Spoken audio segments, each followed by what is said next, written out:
Good morning, viewers. You are watching Republic TV. I'm Priyanka Das, and welcome to today's segment of Quick Morning, where we delve into the latest news and updates from around the country and across the world. Set the tone for your day. While nationwide Waqf boards have been stirring controversy, staking claim on temples and government assets, the hoax bomb threat saga continues. Stay tuned as Republic TV brings you all the ground realities of these developments. But that's not all. We'll also be bringing you the latest updates from realms of business, sports and entertainment in our jam-packed lineup for this morning. So let's kickstart today's Mega News Day here on Republic, as always, with the nation first this quick morning.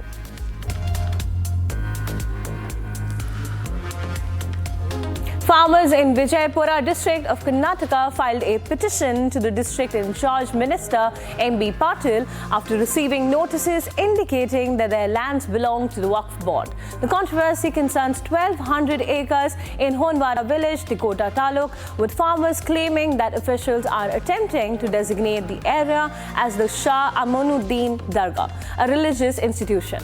Now, according to the reported notices sent by the Tehsildar, the lands belong to the Waqf board, citing old government records. As per the reports, Minister for Housing, Waqf and Minority Welfare Department Jameer Ahmed Khan met with Waqf officers earlier this month to discuss the encroachments on Waqf lands. Now, following these discussions, officials made efforts to remove the illegal encroachments, resulting in the issue of controversial notices.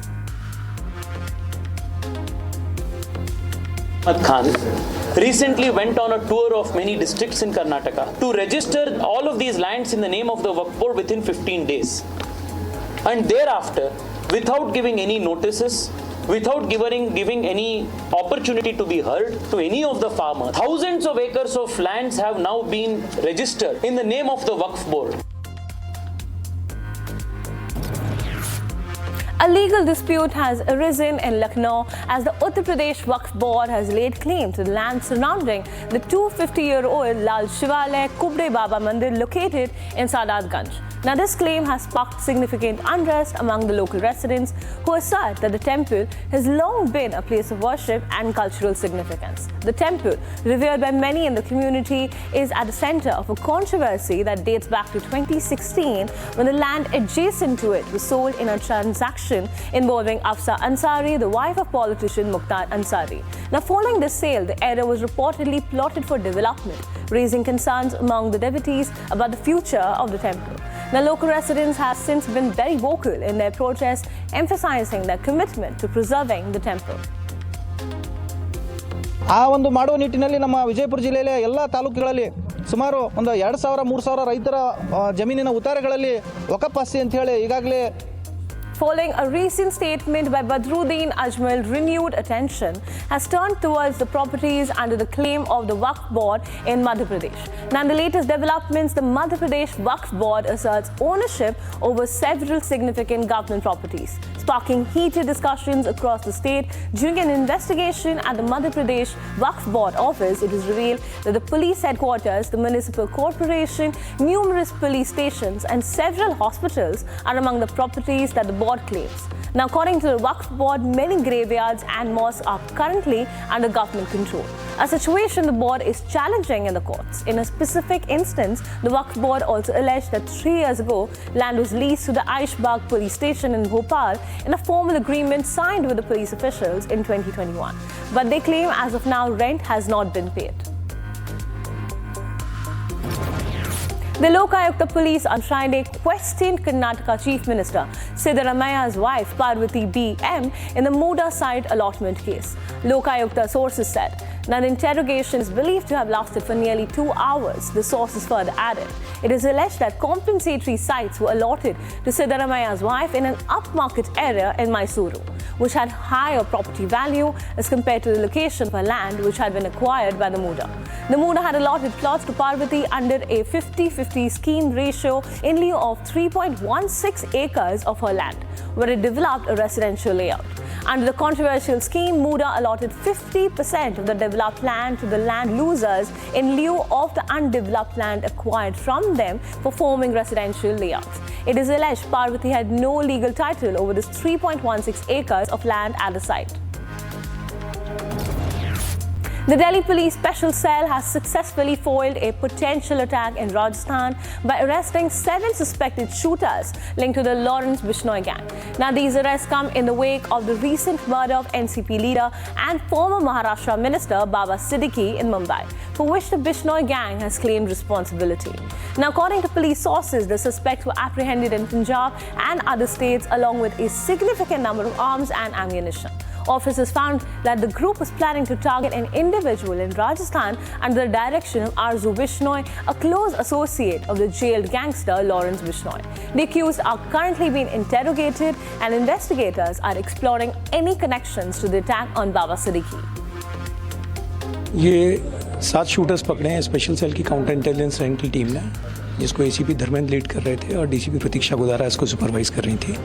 ये लोग एक सुनील पहलवान नाम का आदमी है जिसका राजस्थान में मर्डर करना चाह रहे थे और उसके मर्डर के लिए इन्होंने 2 बार रेकी भी कर ली थी। इनको जो डायरेक्ट इंस्ट्रक्शंस मिल रहे थे वो आरजू बिश्नोई से मिल रहे थे और आरजू बिश्नोई जो है ये आजकल काफ़ी इंडिपेंडेंटली भी एक्ट कर रहा है और ये वैसे पुराने टाइम में लॉरेंस सिंडिकेट का पार्ट होता था। Mumbai police have made significant progress in the murder case of NCP leader Baba Siddiqui by arresting Sujit Sushil Singh, a 30-year-old resident of Ghatkopar in Ludhiana, Punjab. Saying the 15th person arrested in this high-profile case is linked to absconding accused Zishan Akhtar, one of the alleged masterminds behind the killing. Investigators also seized a pistol from the rented home of another arrested suspect in the Panvel area near Mumbai. According to a crime branch official, Singh played a pivotal role in the conspiracy coordinating between Akhtar and other individuals. Singh had fled Mumbai a month prior to the October 12th crime and was staying with relatives in Ludhiana. The police also traced financial transactions between Singh, Kanojia and Sapre, indicating that funds were provided to the shooters and other individuals involved in the plot. The wave of hoax bomb threats continues, affecting more than 25 domestic and international flights operated by Indian carriers. Notably, 7 flights each from Indigo, Vistara and SpiceJet, along with 6 Air India flights, received these threats. An Indigo spokesperson confirmed that their flights, including 6E87 from Kozhikode to Dammam and 6E2099 from Udaipur to Delhi, were among those targeted. Now, in response to the bomb threat on flight 6E2099, the aircraft was redirected to an isolation bay before takeoff, and all passengers were safely disembarked following standard operating procedures. Over the past 12 days, more than 275 flights operated by Indian carriers have received similar threats, the majority of which were issued through social media. Amid a nationwide crackdown on illegal Bangladeshi and Rohingya Muslims, Gujarat police have identified and arrested 50 Bangladeshi nationals living unlawfully in Ahmedabad. The Gujarat crime branch is also interrogating over 100 individuals to track down modern intruders, following earlier arrests of illegal migrants in Pune and Tripura. DCP Ajit Rajayan of the crime branch stated that they are consistently taking action against illegal residents, highlighting that many of those detained were involved in creating fake Aadhaar cards, prostitution and various other illicit activities. A 40-year-old man named Hanif was injured in a landmine blast on Friday in the Shahpura area of Poonch district, Jammu and Kashmir. Officials reported that Hanif was gathering wood on his land when he accidentally stepped on the landmine.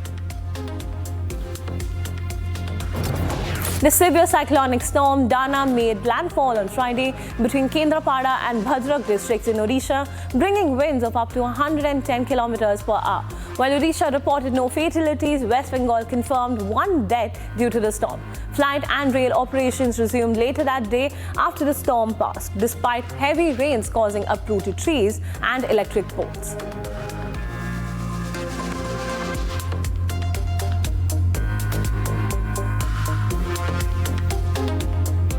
We are tracking the top business stories for the day. We bring you the latest updates on India's economic landscape, from fluctuation in India's forex reserves to earnings season kicking in for companies. Stay tuned as we delve into the key highlights of the business world for today. India's forex reserves fell by $2.16 billion, standing at a one-month record low of $688.27 billion as per an RBI report. This comes after they had fallen by a total of $14.5 billion in the previous 2 weeks. This comes after the rupee declined to 84.07 per US dollar, pressured by the equity outflows and $9.5 billion being pulled off by foreign investors from Indian stocks. As per traders, RBI managed to avert deeper losses, helped by sustained dollar sales from state-run banks, likely its on behalf. Changes in foreign currency assets are a subject to central banks' actions in the forex market and the rise or fall in value of foreign assets in these results. Now, India's forex results also consist of its resource pool, which is a part of the funds that India can access from the International Monetary Fund or the IMF. As part of its membership, as on Friday, the currency closed at 84.08 per dollar with menial sustained change on a weekly basis. Nvidia surpassed Apple to be the world's most valuable company as its stock market value touched $3.53 trillion on Friday, while Apple stood at $3.52 trillion. The valuation comes after Nvidia's stock value was bolstered by soaring demand for its AI supercomputing chips. Its stock increased approximately 18% in October, driven by a series of gains following OpenAI's announcement of a $6.6 billion funding round. Now, given Nvidia is the supplier of chips essential for training foundation models of OpenAI's GPT-4, this is the second time Nvidia has clocked a valuation deemable of being the world's most valuable in the year, whilst being the first in June before Apple and Microsoft took over. The market capitalizations of the tech trio have been closely competing for several months. Morgan Stanley analysts have been deeming Nvidia's outlook in the market being rather bullish, as analysts have been keeping an eye for its Q3 results that will be coming in the 4th of November. Foreign institutional investors continue to sell off shares in Indian stock markets, having offloaded shares worth rupees 80,954 crore this month, marking the worst month for FII investment or record. According to data from the National Securities Depository Limited, as per analysts, the sudden shift in capital comes due to numerous reasons, including the movement of funds from India to China, following China's resolve of improving its battering economy by announcing a stimulus of measures that include rate cuts and announced plans to redevelop cities and increase bank lending for such projects. Other potential reasons leading to such mass sell-off by foreign investors include US Treasury's 10-year yield curve moving up and profit booking after having made substantial money.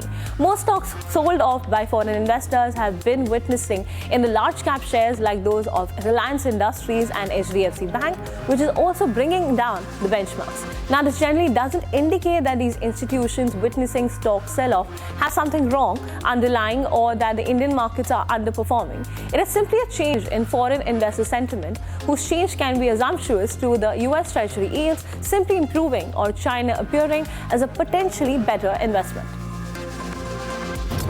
Indigo reported a consolidated net loss of rupees 986.7 crore for the second quarter of 2024-25 financial year.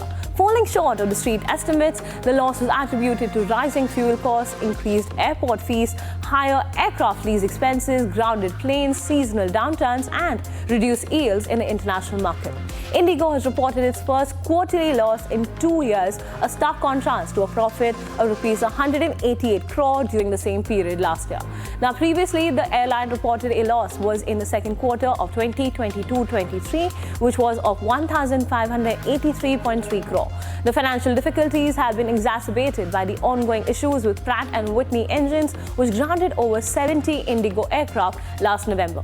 As a result, the airline has had to extend leases on older jets while simultaneously leasing the newer models. To offset capacity shortages, Indigo had leased planes from external sources, including Boeing 737s from Qatar Airways. Indigo, which commands a 62.5% market share in the Indian aviation sector, is recognized as Asia and India's largest carrier by market valuation and second largest in the world.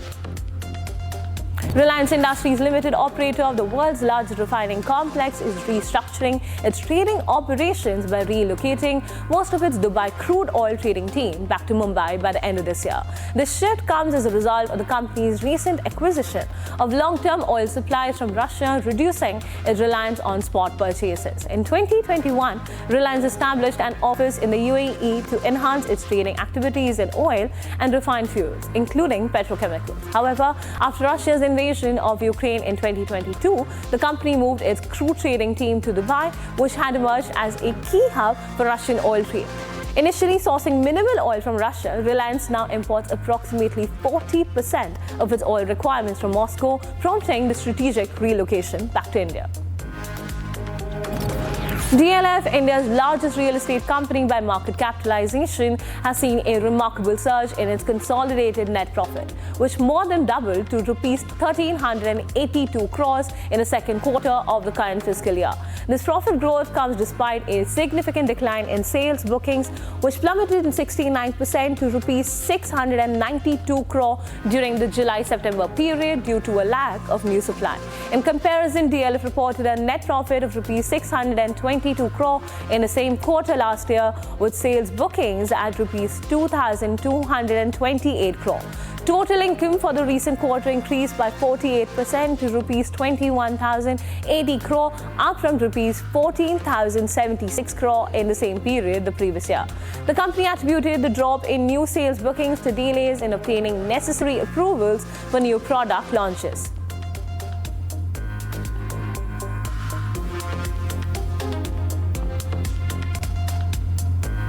Moving on to our international segment, where we are tracking the ground pulse of some of the biggest global headlines. Today, we delve into the troubled territories of Middle East as solidarity protests continue in Yemen and missiles continue to rain on Israel. We bring you the latest updates shaping the global landscape. Tropical storm Trami blew away from northwestern Philippines on Friday, leaving at least 46 people dead. After extensive flooding, authorities were forced to scramble for more rescue boats to save thousands of terrified people who were trapped. State forecasters raised the rare possibility that the storm could make a U-turn next week as it's pushed back by high-pressure winds in the South China Sea. This is the 11th and one of the deadliest storms to hit Philippines this year. The storm was last tracked down at dawn, blowing 125 kilometers west of the coastal town of Bacnotan in northern La Union province, with sustained winds of up to 95 kilometers per hour. 9 of the newly reported storm deaths were caused by flooding and landslides in Batangas, a coastal resort province south of Manila, which was drenched by torrential rains in the last 2 days. Thousands of protesters in Yemen joined a recurring Friday demonstration in Sana'a in solidarity with Palestinians in the Gaza Strip. The protest came as the region grapples with the death of top Hamas leader Yahya Sinwar in a battle with Israeli forces. Demonstrators held Palestinian, Lebanese and Yemeni flags, as well as the pictures of Sinwar and Hezbollah leader Hashim Saifuddin, who were killed by Israel earlier this month. The slogans chanted were anti-American and anti-Israeli. On October 7, 2023, Hamas-led terrorists blew holes in Israel's security fence and stormed in, killing some 1,200 people, mostly civilians, and abducting another 250. So far, Israel has killed over 42,000 Palestinians, and the war has destroyed large areas of Gaza, displacing about 90% of its population.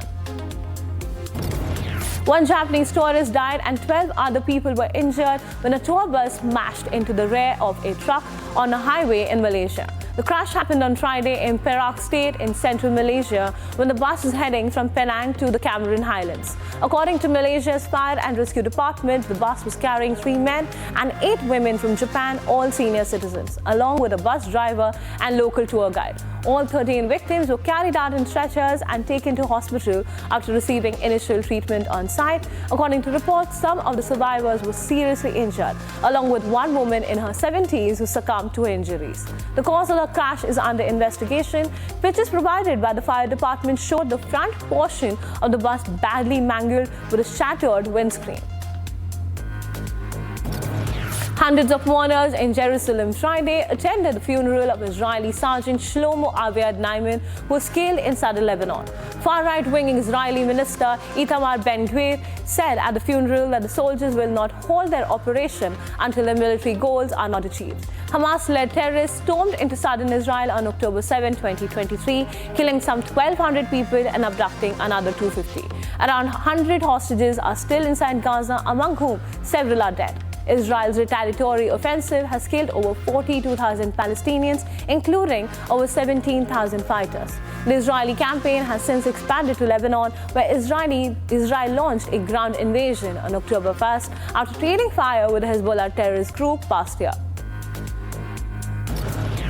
A teenager broke into a police station in northwest Bosnia on Friday and killed one officer with a knife and wounded another. The injured officer has been hospitalized. The attack happened around 9 p.m. in the town of Bosanska Krupa. The 14-year-old teenager went into the local police station and stabbed the officers in a totally unprovoked attack.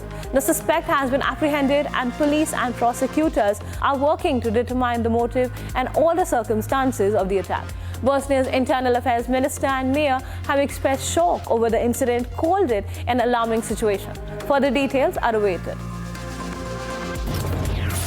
Amid reports of a new Israeli military raid on a Gaza hospital on Friday and ongoing hostilities hindering polio vaccination, UN humanitarians pleaded for the protection of health facilities and urgent medical evacuation of critically ill patients. Dr. Rick Peeperkorn, the UN World Health Organization representative, explains the horrific situation in Gaza's Kamal Adwan hospital. He said there were thousands of women and children leaving the area walking, limping with a few belongings. He further spoke about how their partners managed to reach the minimally functional hospital. He called for the urgent protection of the hospital as the patient count rose to 200. According to WHO, to interrupt polio virus transmission, at least 90% of all children in every community and neighborhood must be vaccinated. They further claimed of children being denied medical care, which is a basic human right. We also saw hundreds of people in every corner of the hospital seeking shelter. And we want to stress again, this hospital, it needs to be protected.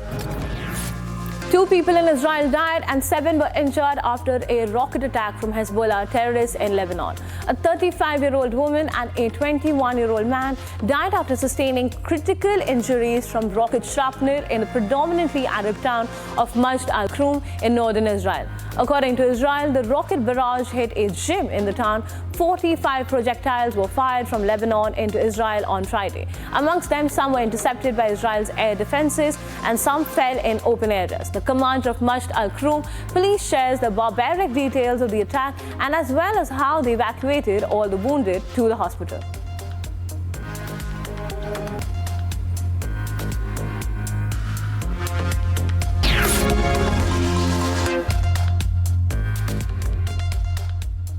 All right, viewers, it's time to dive into the exciting world of sports with our segment dedicated to all the action-packed highlights and exciting matchups. Today, we bring you the latest updates from the Test match, where New Zealand are on top against India in Pune, having secured a vital first innings lead of 103. Keep listening to All the Buzz right here on our sports segment.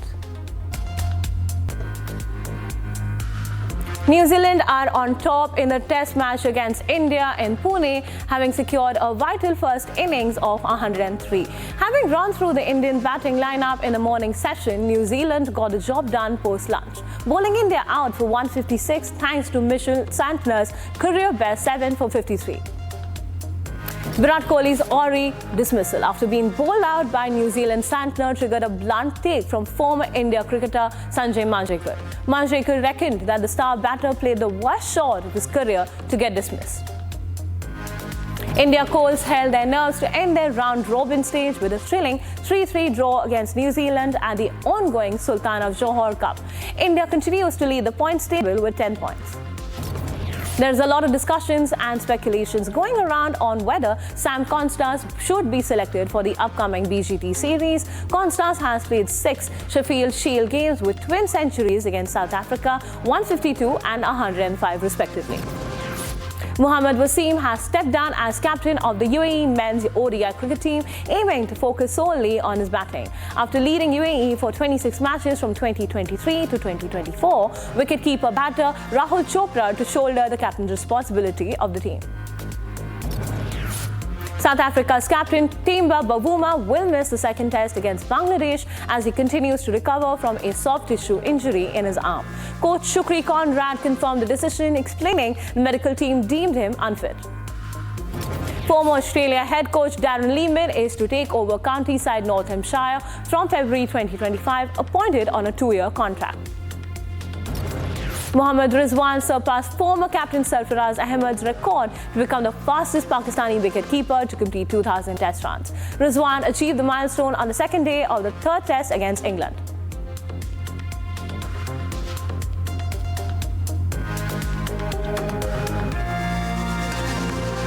Tracking the buzz, it's time to delve into the world of entertainment. Today, we bring you highlights from the Diwali 2024 box office, where Ajay Devgan's Singham Again has already surged ahead of Kartik Aaryan's Bhool Bhulaiyaa 3. This and more as we unravel all the latest updates from the entertainment industry this morning. Kartik Aaryan and Vidya Balan are gearing up for the release of their movie Bhool Bhulaiyaa 3 to keep the audience hooked. They're busy promoting in their cities. During an event, Vidya and Madhuri danced to the title track of Aami Je Toma 3.0. As the two were performing, Vidya fell on the stage, but what grabbed the eyeballs of everyone was the way she continued dancing. The incident has gone viral on the internet. Vidya Balan impressed her fans and the audience present for handling the situation with confidence despite falling on stage. She addressed the stage fall while praising veteran actress Madhuri Dixit. Aami Je Toma 3.0 is sung by Shreya Ghoshal and choreographed by renowned Chini Prakash. In anticipation of the highly awaited Diwali 2024 box office clash between major franchisee films, Ajay Devgan's Singham Again has already surged ahead of Kartik Aaryan's Bhool Bhulaiyaa 3. Directed by Rohit Shetty, the upcoming cop drama has captured significant attention with its high-energy teasers and franchisee legacy. According to the latest reports, advance booking for Singham Again has opened in the UAE, generating solid interest. Notably, the pre-sales are nearly 84% higher than those of its competitor Bhool Bhulaiyaa 3. This marks a promising start, and anticipation is expected to build as the release date nears. The trailer for Singham Again was released on October 7th and garnered a significant response. Rohit Shetty's Singham Again showcases a star-studded ensemble cast that includes Ajay Devgan, Kareena Kapoor Khan, Ranveer Singh, Akshay Kumar, Deepika Padukone, Arjun Kapoor, Tiger Shroff and Jackie Shroff.